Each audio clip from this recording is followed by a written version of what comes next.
Hi hello everyone, welcome back to our channel commerce study with Kiran. तो आज हम देखने वाले हैं chapter number 1 introduction to book keeping and accountancy. इसमें हम सबसे पहले देखेंगे ये बेसिस यानी कि मेथड ऑफ अकाउंटिंग सिस्टम। तो बेसिस को ही क्या कहते हैं, मेथड कहते हैं। तो अकाउंटिंग में 3 मेथड दिए गए हैं। सबसे पहला है कैश बेसिस, सेकंड है अक्रूवल और मर्केंटाइल बेसिस, और थर्ड है मिक्स्ड और उसी को ही हाइब्रिड बेसिस भी हम कहते हैं। तो चलो वन बाय वन हम देखेंगे। तो कैश बेसिस मतलब क्या, जब भी कभी एक्चुअल कैश आपके पास आएगी, रिसीव होगी, या फिर एक्चुअल कैश आपको पे करनी पड़ी, एक्चुअल में पेमेंट आपको करना पड़ा, तो उसी को आपको क्या करना पड़ता है, रिकॉर्ड करना पड़ता है। उसी को आपको रिकॉर्ड करना पड़ता है इन the books of account, in the books of account. और उसी अकाउंटिंग को हम कहते हैं कैश बेसिस अकाउंटिंग। तो फिर से एक बार, under cash basis accounting actual cash receipt और actual cash payment are recorded. तो ये हमेशा याद रखना है। कैश बेसिस में अमाउंट आई आपके पास, रिकॉर्ड कर दो, अमाउंट आपके पास से चली गई, रिकॉर्ड कर दो। और ये जो कैश बेसिस है ना, ये जनरली ये कौन फॉलो करते हैं, प्रोफेशनल, जैसे कि डॉक्टर हो गए, lawyer, chartered accountant, not for profit organisation. ये जो है प्रोफेशनल्स, ये लोग कैश बेसिस ये सिस्टम फॉलो करते हैं, कैश बेसिस अकाउंटिंग ये फॉलो करते हैं। नेक्स्ट है देखो अक्रूवल और मर्केंटाइल बेसिस।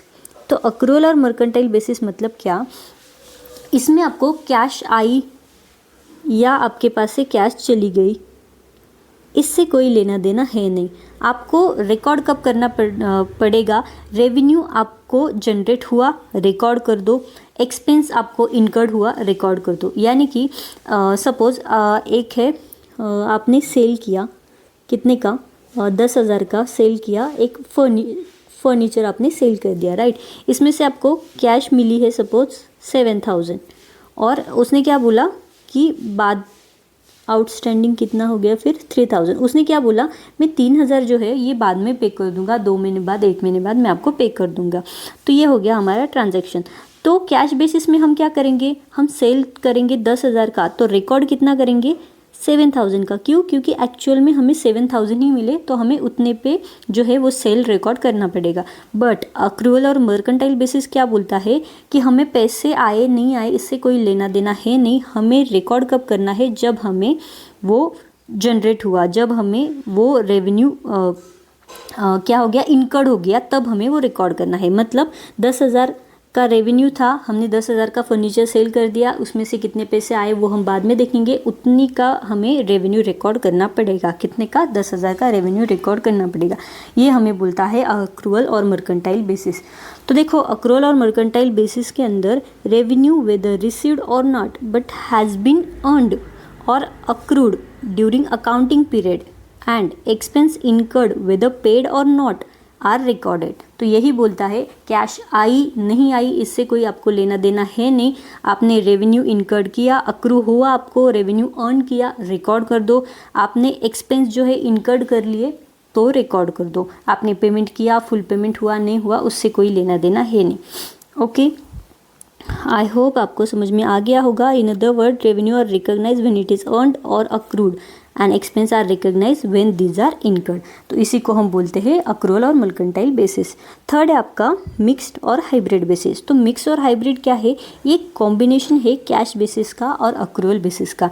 मतलब तो देखो मिक्स्ड और हाइब्रिड बेसिस में आपको अकाउंटिंग कैसे करनी पड़ती है, जब आपके पास रेवेन्यू जनरेट हुआ या फिर असेट आई, तो असेट और रेवेन्यू आपको रिकॉर्ड करना पड़ता है कैश बेसिस में। मतलब एक्चुअली आपको पेमेंट हुआ, पेमेंट किया, तो आपको रिकॉर्ड करना है क्या, रेवेन्यू और असेट। रेवेन्यू मतलब ये तो आपको पेमेंट आएगा, राइट। तो वो किस बेसिस पे करना है, जितनी अमाउंट का रेवेन्यू आ गया उतनी अमाउंट का आपको रिकॉर्ड करना है। और असेट भी आपने परचेस की तो आपको पेमेंट करना पड़ेगा, तो वो आपने जितना पेमेंट किया, सपोज 10,000 की असेट आपने 5,000 पेमेंट किया, तो आपको 5,000 ही रिकॉर्ड करना पड़ेगा। क्यों, क्योंकि अंडर कैश बेसिस यही बोलता है कि कैश के बेसिस पे आपको जो है वो रिकॉर्डिंग करनी है। बट एक्सपेंस जो है ना ये हमें अक्रूअल बेसिस पे रिकॉर्ड करने पड़ते हैं। एक्सपेंस अक्रूअल बेसिस में मतलब अक्रू हुए, आपको पे किया नहीं किया आपने कोई लेना देना है नहीं, इस साल के एक्सपेंस अक्रू हो गए, पेमेंट कर दो। तो ये कौन बोलता है? ये बोलता है मिक्स्ड और हाइब्रिड बेसिस। फिर से एक बार, मिक्स्ड और हाइब्रिड जो है ये कॉम्बिनेशन है कैश का और अक्रूअल बेसिस का। और इसमें क्या होता है, जो भी रेवेन्यू और असेट है ना वो कैश बेसिस पे रिकॉर्ड करना पड़ता है और जो एक्सपेंस है उसको अक्रूअल बेसिस पे रिकॉर्ड करना पड़ता है। But in India prohibits the use of this method. तो हम इंडिया में हम ये मेथड फॉलो नहीं करते। इंडिया में सिर्फ ये दो मेथड फॉलो होती है, फर्स्ट है आपका कैश और सेकेंड है अक्रूअल और मर्केंटाइल बेसिस। तो ये पूरा बेसिस और मेथड ऑफ अकाउंटिंग सिस्टम आपको समझ में आ गया। तो अब हम देखते हैं नेक्स्ट देखो क्या देखेंगे, टाइप ऑफ ट्रांजैक्शंस। तो टाइप ऑफ ट्रांजैक्शन हम देखेंगे। तो देखो ट्रांजैक्शन के पहले तो हम समझते हैं कितने टाइप है। ट्रांजैक्शन के दो टाइप है, एक है मॉनिटरी और दूसरा है non monetary transaction. Monetary transaction में भी दो सब टाइप है, एक है कैश ट्रांजैक्शन, सेकेंड है आपका क्रेडिट ट्रांजैक्शन, और नॉन मॉनिटरी में है बार्टर ट्रांजैक्शन। तो एक एक करके अब हम ट्रांजैक्शन समझेंगे, ट्रांजैक्शन के टाइप समझेंगे क्या है। तो देखो ट्रांजैक्शन मतलब क्या? ट्रांजैक्शन मतलब exchange of goods and service between two person or party for money and money worth. मतलब कोई भी गुड्स और सर्विस है ना उसको एक्सचेंज करना किसके बदले में? मनी और मनी वर्थ के बदले में, उसी को हम बोलते हैं ट्रांजैक्शन। मतलब आपने क्या किया, गुड्स जो है वो सेल कर दिए, सेल ऑफ गुड्स ₹20,000 के आपने गुड्स सेल कर दिए। तो ये आपके पास से क्या गया, गुड्स आपके पास से चला गया और कैश आपके पास आ गई। तो इसी को हम बोलते हैं ट्रांजैक्शन। तो ट्रांजैक्शन में पहला टाइप है मॉनिटरी ट्रांजैक्शन। तो मॉनिटरी ट्रांजैक्शन मतलब क्या? मॉनिटरी ट्रांजैक्शन मतलब ऐसा ट्रांजैक्शन जिसमें मनी इन्वॉल्व है। मतलब आप कोई भी ट्रांजैक्शन करो, आपसे एक तो सर्विस दे दो या फिर गुड्स दे दो, पर उसके बदले में अगर आपको पैसे मिल रहे हैं या फिर पैसे के जैसे कुछ मिल रहा है तो उसे हम क्या कहेंगे? उसे हम कहेंगे मॉनिटरी ट्रांजैक्शन। और only monetary transaction are recorded in the books of account. हमारे बुक्स ऑफ अकाउंट में भी सिर्फ और सिर्फ मॉनिटरी ट्रांजैक्शन ही रिकॉर्ड होते हैं, नॉन मॉनिटरी ट्रांजैक्शन हम रिकॉर्ड नहीं करते। मॉनिटरी ट्रांजैक्शन देखो, जैसे ये सेल ऑफ गुड्स है ₹20,000, यही एग्जांपल, इसको मॉनिटरी ट्रांजैक्शन कहेंगे। क्यों? क्योंकि गुड्स के बदले में आपको क्या मिल रहा है? कैश मिल रही है 20,000 की, तो मतलब मनी मिल रहा है, तो इसे हम क्या कहेंगे? Monetary transaction. मॉनिटरी ट्रांजैक्शन के भी दो टाइप है, एक है कैश और सेकेंड है क्रेडिट ट्रांजैक्शन। तो कैश ट्रांजैक्शन मतलब क्या? कैश ट्रांजैक्शन मतलब ऐसा ट्रांजैक्शन जिसमें कैश पे की या फिर रिसीव हुई immediately at the time of transaction. जब आपने ट्रांजैक्शन किया तब आपको अगर कैश मिल गई या फिर कैश आपने पे की तो उसी टाइम रिकॉर्ड करना, उसी को हम बोलते हैं कैश ट्रांजैक्शन। देखो for example, purchase of goods for cash ₹15,000। तो ये क्या बोल रहे हैं? हमने क्या किया, गुड्स परचेस किए कैश में और 15,000 हमने पेमेंट कर दिया। गुड्स हमारे पास आए, कैश हमारे पास चली गई तुरंत उसी टाइम, तो उसी हम क्या कहेंगे? Cash transaction. सिंपल है, कैश ट्रांजैक्शन मतलब ऐसा ट्रांजैक्शन जहाँ पे कैश एक तो आपको देनी पड़ेगी या फिर आपके पास कैश आएगी, पर कब आएगी? उस ट्रांजैक्शन करते समय, मतलब तुरंत। आप शॉप में गए, ₹10 का आपने पेन खरीदी किया, आपने पेन ले लिया, सामने वाले को ₹10 दे दिए, हो गए आपका कैश ट्रांजैक्शन। ओके, फिर है क्रेडिट ट्रांजैक्शन। तो क्रेडिट ट्रांजैक्शन मतलब ऐसा ट्रांजैक्शन जहाँ पे कैश तो इन्वॉल्व है पर तुरंत इमीडिएटली आपको पेमेंट नहीं करना। तो क्रेडिट ट्रांजैक्शन मतलब is one in which cash is not paid or received immediately at the time of transaction. जब आप ट्रांजैक्शन करोगे तब आपको जो है वो इमीडिएटली कैश रिसीव नहीं होगी, आपको वो बाद में रिसीव होगी, उसी को हम बोलते हैं क्रेडिट ट्रांजैक्शन। तो इसके भी एग्जांपल देखो, goods sold on credit to mister Aman ₹8,000।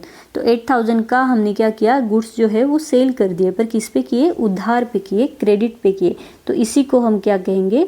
इसी को हम कहते हैं क्रेडिट ट्रांजैक्शन। तो ये हो गया हमारा फर्स्ट टाइप मॉनिटरी ट्रांजैक्शन। अब देखते हैं नेक्स्ट, यानी कि सेकेंड कौन सा है, वो है हमारा नॉन मॉनिटरी ट्रांजैक्शन। तो नॉन मॉनिटरी ट्रांजैक्शन क्या बोलता है?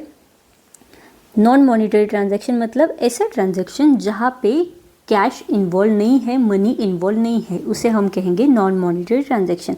मतलब तो देखो इसे भी हम एक एग्जांपल से समझते हैं। और नॉन मॉनिटरी ट्रांजैक्शन का एक टाइप बोला गया था यहाँ पे, देखो नॉन मॉनिटरी ट्रांजैक्शन में आता है आपका बार्टर ट्रांजैक्शन। तो इसे हम एग्जांपल से समझते हैं। तो देखो क्या हो गया, एक है मिस्टर गोलू और ये है मिस्टर भोलू। इसको चाहिए राइस और इसको चाहिए गेहूँ। तो इसने क्या बोला, इसने बोला मैं तुम्हें गेहूँ देता हूँ, तुम मुझे राइस दो। तो ये क्या हो गया, ये हो गया बार्टर ट्रांजैक्शन। इसमें पैसे का इन्वॉल्वमेंट है कहीं पे नहीं। एक ने चावल दिया और दूसरे ने उसके बदले में गेहूँ दे दिया। तो उसके प्रोडक्ट मतलब कुछ जो थिंग्स होती है उसका एक्सचेंज होना, उसी को हम बोलते हैं बार्टर ट्रांजैक्शन। और वो जो है वो नॉन मॉनेटरी ट्रांजैक्शन में आता है। क्यों? क्योंकि यहाँ पे पैसे का कोई लेन देन है नहीं। सपोज एक ने बोला मैं तुझे पेन देता हूँ, तू मुझे पेंसिल दे, तो पेन के बदले में पेंसिल मिल गई। यहाँ पे कोई कैश है नहीं है, यहाँ पे इस ट्रांजैक्शन में कैश आपको दिखाई नहीं दे रही, तो इसी को हम कहते हैं बार्टर ट्रांजैक्शन। तो ये हो गए पूरा हमारा टाइप ऑफ ट्रांजैक्शन। ओके, फिर हम देखते हैं। तो देखो ये एंट्री, नरेशन, गुड्स, ये हमने पहले जो मैंने 2 आपको लेक्चर्स बताए हैं जिसमें हमने बेसिक अकाउंटिंग टर्म किए हैं, उसमें ये सारा इंक्लूड है, तो मैं यहाँ पे नहीं लूँगी। कैपिटल भी हमारा उसमें कवर है, ड्राइंग भी कवर है, फिर देखो डेटर, क्रेडिटर, बैड डेट भी उसमें कवर है, एक्सपेंडिचर भी हमने कवर किया है, हमने cash discount and trade discount भी हमारा कवर हुआ है, फिर हमने सॉल्वेंट इंसॉल्वेंट भी जो है हमने वो भी हो गया है। और देखो अकाउंटिंग ईयर भी हमने कंप्लीट कर लिया है। फिर trading concern and not for profit concern, ये भी हमारा हो गया है। ट्रेडिंग कंसर्न मतलब बिजनेस एंटिटी, हमने जो एंटिटी के टाइप देखे थे। ट्रेडिंग कंसर्न मतलब बिजनेस एंटिटी जिसका मोटिव है प्रॉफिट कमाना, और नॉट फॉर प्रॉफिट ऑर्गेनाइजेशन मतलब नॉन बिजनेस एंटिटी। ये हमने फर्स्ट लेक्चर में ही कवर किया है। फिर देखो गुडविल भी हमारा हो गया है। प्रॉफिट एंड लॉस ये भी हमने कंप्लीट किया। फिर असेट, लायबिलिटी, नेटवर्थ भी हमने देख लिया है। फिर देखो कॉन्टिंजेंट लायबिलिटी भी हमारा हो गया है। और अब हमें देखना है accounting concept, convention and principles. तो इसको एक एक करके हम समझेंगे कि अकाउंटिंग कॉन्सेप्ट, कौन कौन से अकाउंटिंग कॉन्सेप्ट हमारी इस बुक में दिए गए हैं।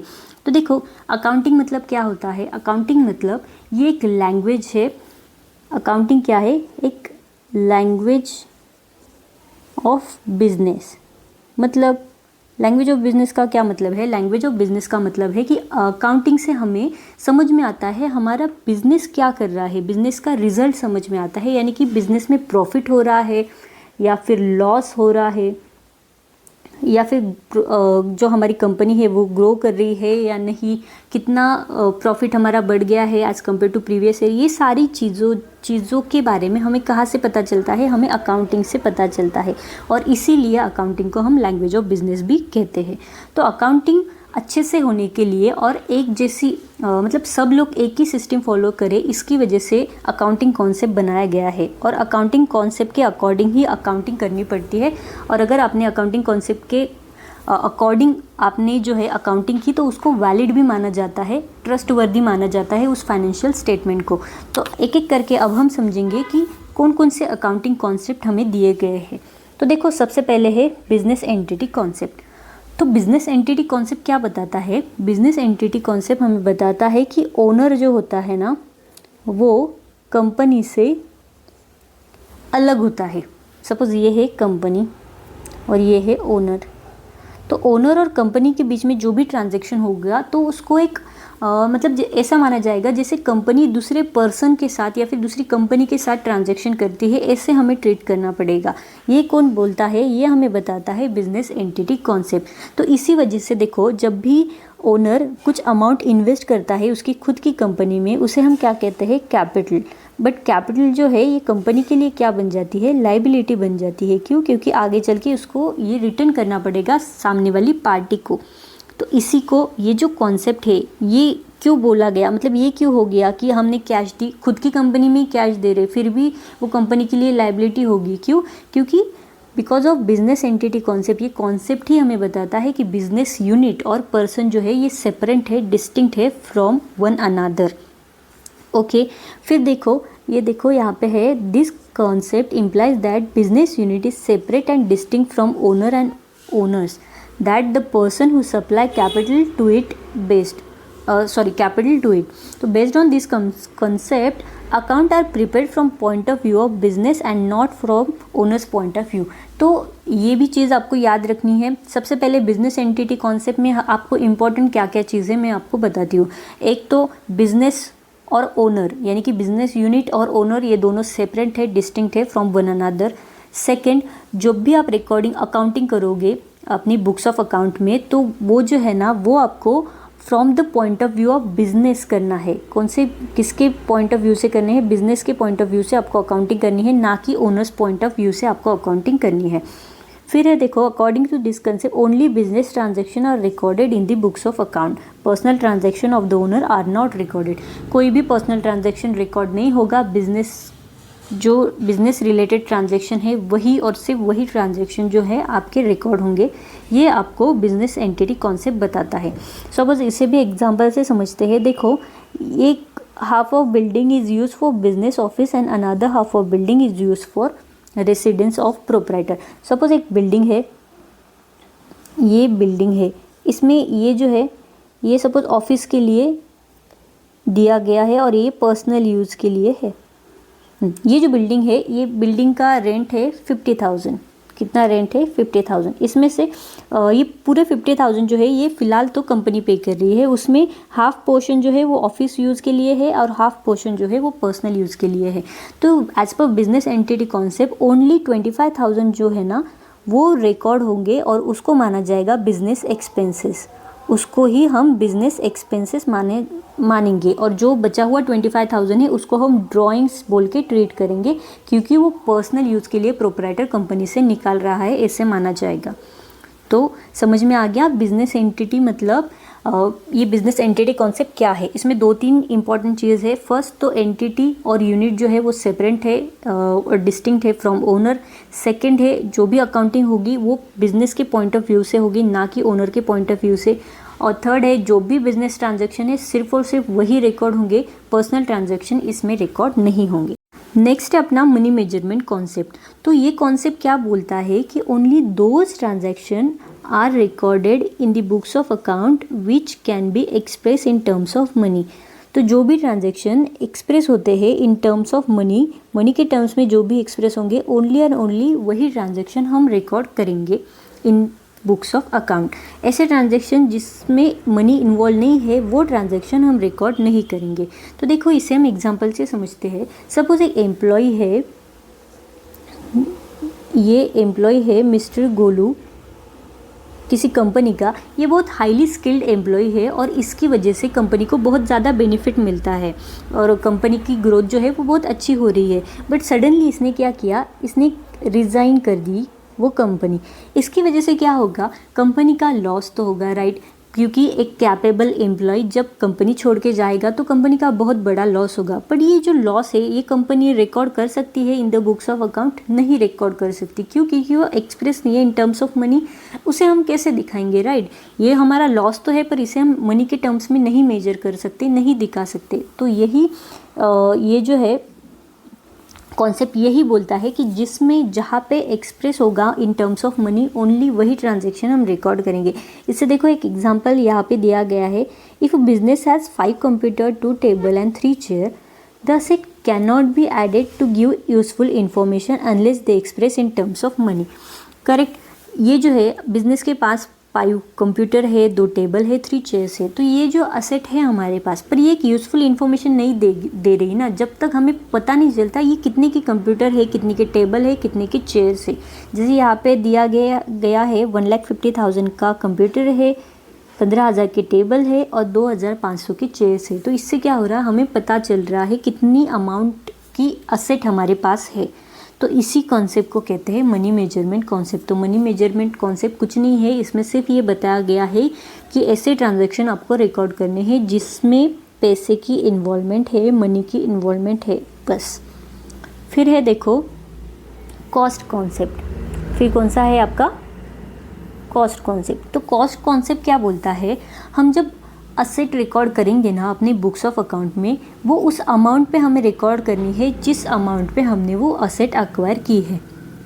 यहाँ पे देखो आपने फर्नीचर परचेस किया है 3 लाख का, तो आपको 3 लाख ही आपके बुक्स ऑफ अकाउंट में दिखाने हैं, आपको उसकी मार्केट वैल्यू से कोई लेना देना नहीं है। आपने 3 लाख की एसेट परचेस की और कुछ दिनों बाद उसकी मार्केट वैल्यू कम हो गई, जैसे कि लाख रुपए हो गई, 1,50,000 हो गई, तो उससे कोई लेना देना नहीं, आपको वो एसेट जो है वो 3 लाख पे ही रिकॉर्ड करनी है। और जैसे कि cost of acquisition will be the base for further accounting. It does not mean the asset will always be shown at cost. It recorded cost at the time of its purchase but is systematically reduced in the book value by charging depreciation. ये क्या बोल रहा है कि जब भी हम asset purchase करते हैं तब हम असेट की वैल्यू पे तो रिकॉर्ड करेंगे। सपोज 10 लाख की हमने असेट परचेस की, मशीनरी परचेस की, तो हमने मशीनरी 10 लाख के रिकॉर्ड कर दी, पर 1 साल का यूज़ करने के बाद इसकी वैल्यू घट जाएगी और उसको हम क्या बोलते हैं, डिप्रिसिएशन। उसको डिप्रिसिएशन होगा, सपोज 10,000 का उसका डिप्रिसिएशन हो गया, तो 10 लाख में से 10,000 जाने के बाद जो अमाउंट आएगी ना, तो इसी अमाउंट के ऊपर फिर जो है हमारी जो असेट है वो रिकॉर्ड होंगी। मतलब जब भी हम असेट परचेस करते हैं तो हमें उस अमाउंट पे तो रिकॉर्ड करना ही है, बट एज़ पर रूल हमें क्या करनी पड़ती है, वो जो असेट है उसके ऊपर डिप्रिसिएशन लगाना पड़ता है। तो डिप्रिसिएशन लगाने के बाद जो अमाउंट आएगी उस अमाउंट पे फिर आगे चल के हम रिकॉर्ड करते जाएंगे, पर हमें मार्केट वैल्यू से कोई लेना देना है नहीं। यही हमें कॉस्ट कॉन्सेप्ट बताता है। फिर है देखो कंसिस्टेंसी कॉन्सेप्ट। तो कंसिस्टेंसी कॉन्सेप्ट क्या बोलता है, आपने जो भी एक पॉलिसी अडॉप्ट की है ना, उसी पॉलिसी को आपको एंड तक लेके चलना है थ्रू आउट द बिजनेस। जब तक बिजनेस रहेगा तब तक आपको वही पॉलिसी अडॉप्ट करनी है, वही पॉलिसी आपको लेके चलनी पड़ेगी, अनलेस एंड अनटिल वहाँ पे कुछ ऐसे सर्कमटेंस ना हो जाए कि हमें वो पॉलिसी चेंज करनी पड़ी। जैसे कि देखो यहाँ पे कंपनी ने अडॉप्ट की है फिक्स्ड इंस्टॉलमेंट मेथड, मतलब SLM मेथड जो है डिप्रिसिएशन की, ये कंपनी ने अडॉप्ट की है for charging depreciation on fix asset beginning till the end of estimated life of asset. हाँ, तो देखो कंपनी ने क्या किया, सपोज एक मशीनरी परचेस की और उसके ऊपर उसने बोला है कि मैं SLM लगाऊंगा, तो कंपनी में SLM ही, जब तक वो मशीनरी का यूज़ होगा तब तक SLM ही हमें चार्ज करके रखनी पड़ेगी। हम ऐसे नहीं कर सकते कि 2 साल के लिए हमने SLM किया, फिर 3 साल के लिए WDV पे आ गए, फिर से हमने SLM पे शिफ्ट हो गए। ऐसे हमें नहीं करना। हमने जो पॉलिसी अडॉप्ट की है वही पॉलिसी हमें एंड तक जो है वो, एंड मतलब क्या, estimated life of asset, asset की लाइफ के एंड तक हमें वही पॉलिसी फॉलो करनी है। यही हमें बोलता है कंसिस्टेंसी कॉन्सेप्ट। हम बीच में वो चेंज नहीं कर सकते। फिर है देखो कंजर्वेटिज्म कॉन्सेप्ट। तो ये जो कॉन्सेप्ट है ना, ये सिंपली हमें बताता है कि जो भी आपको लगता है कि फ्यूचर में जो भी लॉस होगा, आपको ऐसे लगता है कि एंटिसिपेट कर रहे हो कि इतनी अमाउंट का लॉस होगा, उतने अमाउंट का लॉस होगा, तो उसकी प्रोविज़न आपको पहले से ही बना के रखनी है।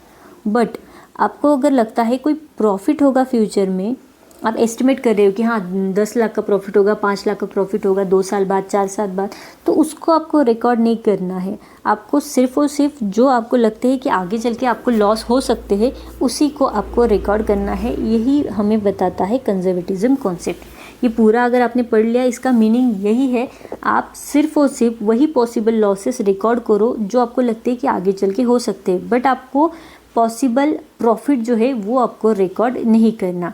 This policy of recording is asking the accountant to play safe while writing the account.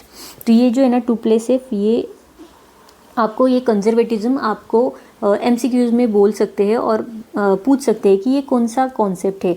तो यहाँ पे देखो, जब भी policy of recording is asking the accountant to play safe while writing the account, उसी को हम क्या कहते हैं, कंजर्वेटिज्म कॉन्सेप्ट कहते हैं। ये आपको याद रखना है।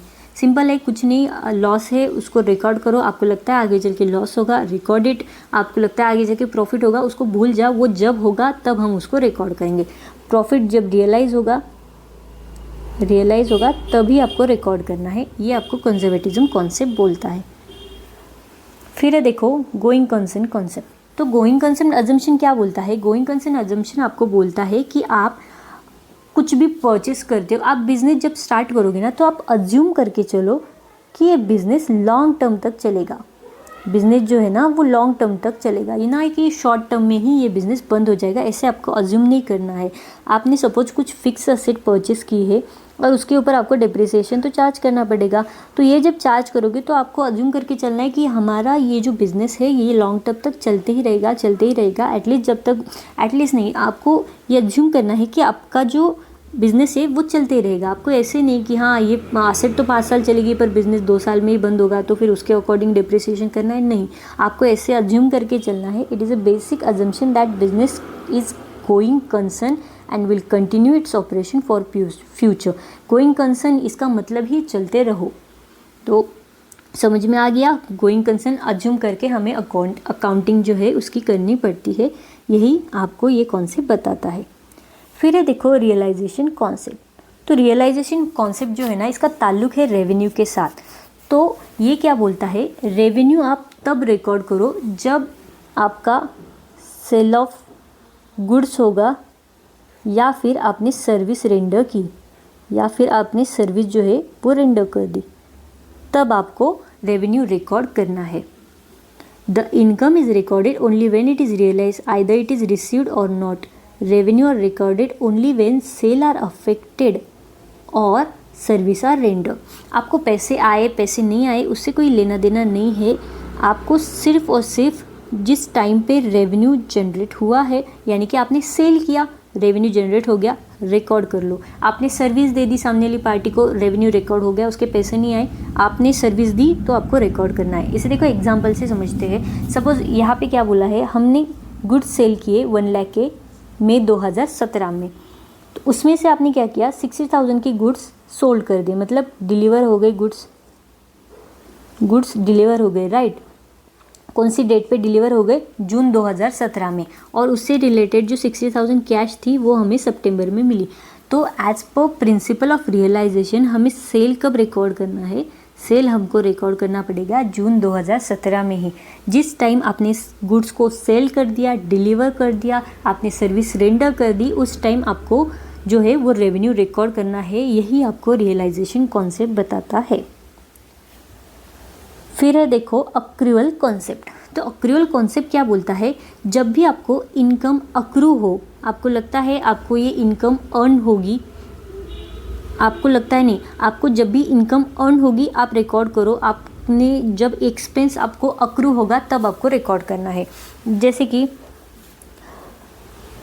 ये देखो, sale of goods on credit ₹10,000 के आपने गुड्स सेल किए क्रेडिट पे, तो आपको इसी टाइम आपको रेवेन्यू जनरेट हुआ, इनकम अर्न हो रही है, रिकॉर्ड कर दो। उसके पैसे नहीं आए, पैसे बाद में आएंगे, उससे कोई लेना देना नहीं है। यही आपको अक्रूअल जो कॉन्सेप्ट है ये आपको यही बताता है।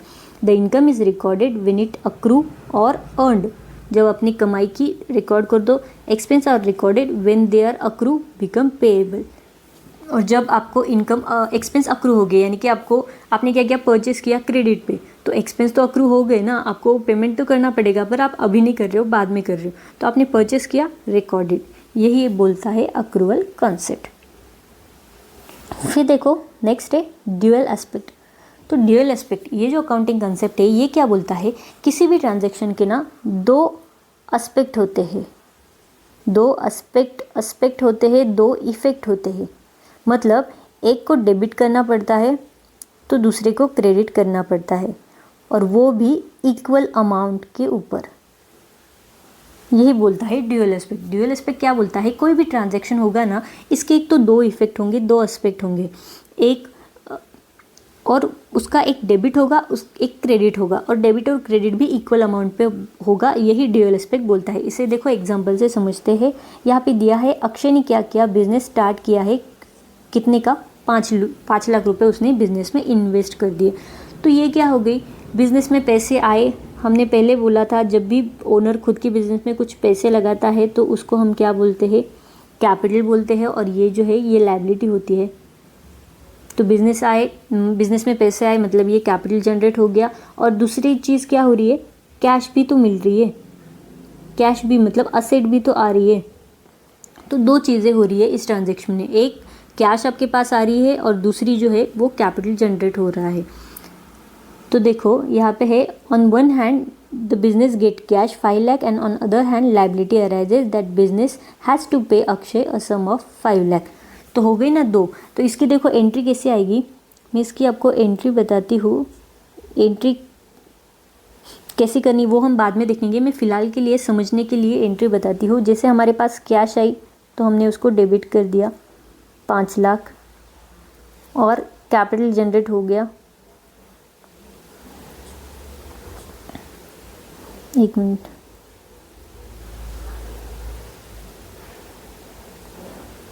Cash account debit to capital account, कितने का, 5 लाख का, 5 लाख का हो गया।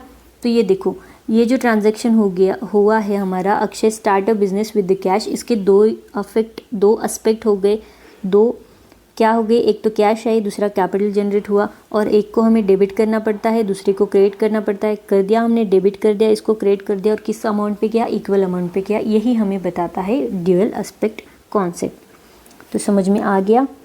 फिर है देखो डिस्क्लोजर। तो डिस्क्लोजर क्या बोलता है, डिस्क्लोजर कॉन्सेप्ट हमें ये बताता है कि जो भी इंफॉर्मेशन है आपके पास वो full and fair information disclose कर दो कंपनी को। जो भी कंपनी के रिलेटेड जो भी इंफॉर्मेशन है, मटेरियल इंफॉर्मेशन, वो सारी आपको डिस्क्लोज करनी है। ये आपको बोलता है डिस्क्लोजर कॉन्सेप्ट। और all the information disclose should be relevant, reliable, comparable and understood by all concern authority. और वो जो इन्फॉर्मेशन होगी ना, जो डिस्क्लोज करोगे, वो रिलायबल होनी चाहिए, मतलब उसके ऊपर आप रिलाई कर सकते हो, भरोसा रख सकते हो। रेलेवेंट होनी चाहिए, कंपेरेबल होनी चाहिए, और understood by all concern authority, और जो कंसर्न अथॉरिटी है उनको भी अंडरस्टैंड होनी चाहिए। ऐसे आपको जो है वो अकाउंट की मटेरियल इन्फॉर्मेशन डिस्क्लोज करनी है। ये आपको डिस्क्लोजर कॉन्सेप्ट बोलता है। फिर है मटेरियलिटी कॉन्सेप्ट। तो मटेरियलिटी कॉन्सेप्ट मतलब क्या, मटेरियलिटी कॉन्सेप्ट मतलब हमें जितनी भी, जैसे डिस्क्लोजर कॉन्सेप्ट में मैंने क्या बोल दिया है कि जो भी इन्फॉर्मेशन है अकाउंट से रिलेटेड वो आपको सारी इन्फॉर्मेशन डिस्क्लोज करनी है। ये आपको full and fair information disclose to the related party, ये आपको डिस्क्लोजर कॉन्सेप्ट बताता है। पर मटेरियलिटी कॉन्सेप्ट आपको क्या बोलता है कि आपको वो सारी मटेरियल इन्फॉर्मेशन ही डिस्क्लोज करनी है। आपको कौन सी इन्फॉर्मेशन डिस्क्लोज करनी है, according to this convention financial statement should disclose all material item. जो भी मटेरियल आइटम है सिर्फ और सिर्फ वही आइटम आपको डिस्क्लोज करने पड़ेंगे।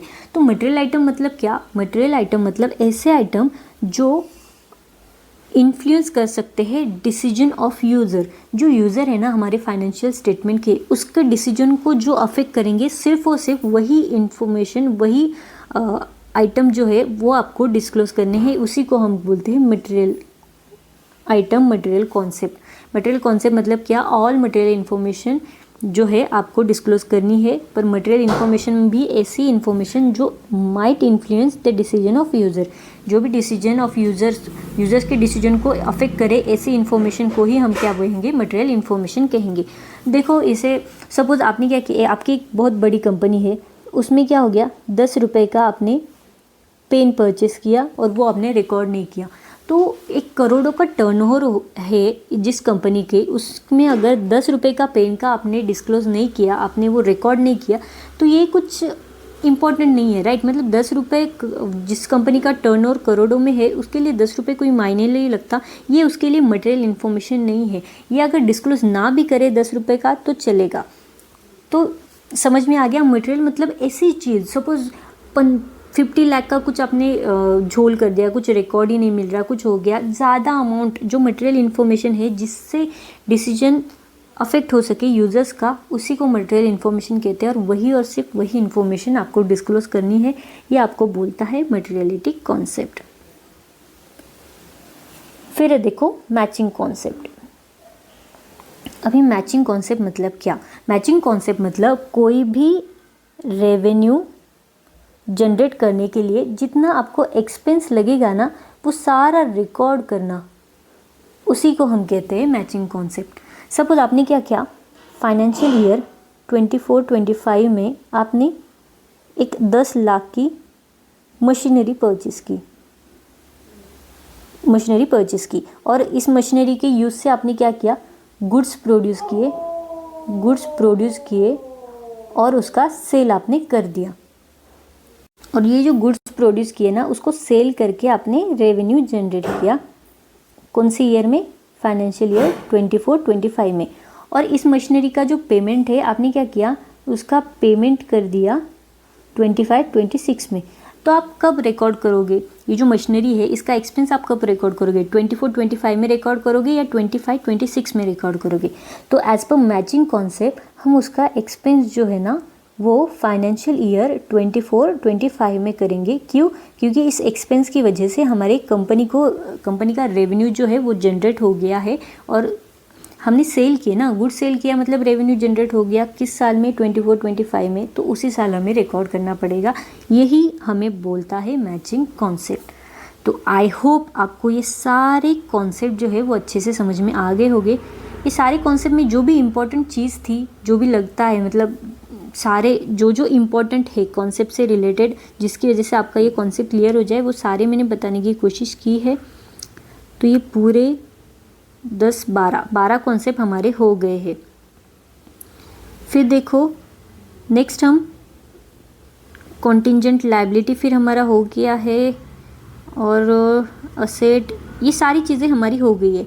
नेक्स्ट वीडियो में हम क्या करेंगे, जो बचा हुआ हमारा पोर्शन है, जैसे कि ये देखो इंट्रोडक्शन हमारा बचा है, फिर ये meaning and definition book keeping की और अकाउंटेंसी की, ये हम नेक्स्ट वीडियो में देखेंगे। और हमें ये भी दिया है ना हमारे इसमें अकाउंटिंग स्टैंडर्ड्स, तो अकाउंटिंग स्टैंडर्ड IFRS वो भी हम कल के वीडियो में देखेंगे। और वो पूरा पोर्शन होने के बाद हम एक्सरसाइज भी जो आपको दी गई है, जो भी सारे क्वेश्चंस है ना आपके बुक में दिए गए, ये सारे क्वेश्चंस भी हम क्या करेंगे, कल के वीडियो में कवर करेंगे। और फिर कल हमारा ये चैप्टर ख़त्म हो जाएगा। ये देखो ये जो पूरी एक्सरसाइज है ना, ये भी हम कल की वीडियो में ख़त्म कर लेंगे। और हमारा चैप्टर जो है, ये chapter number 1 introduction to book keeping and accountancy, ये हम क्लोज कर देंगे। हमने जो पहले 2 वीडियोस मैंने लिए थे ना बेसिक अकाउंटिंग टर्म्स के ऊपर, इसमें जो डेटर्स वगैरह, असेट, लायबिलिटी, एक्सपेंडिचर, वो मैंने ऑलरेडी उसमें कवर किया है, इसलिए वो फिर से मैंने यहाँ पे रिपीट नहीं किया। आपको अगर वो चाहिए तो आप उस वीडियो पे जाके देख लो, आपको वो सारे कॉन्सेप्ट आपके क्लियर हो जाएंगे। तो that's it for today. I hope आपको सारी चीज़ें अच्छे से समझ में आ गई होगी। Thank you.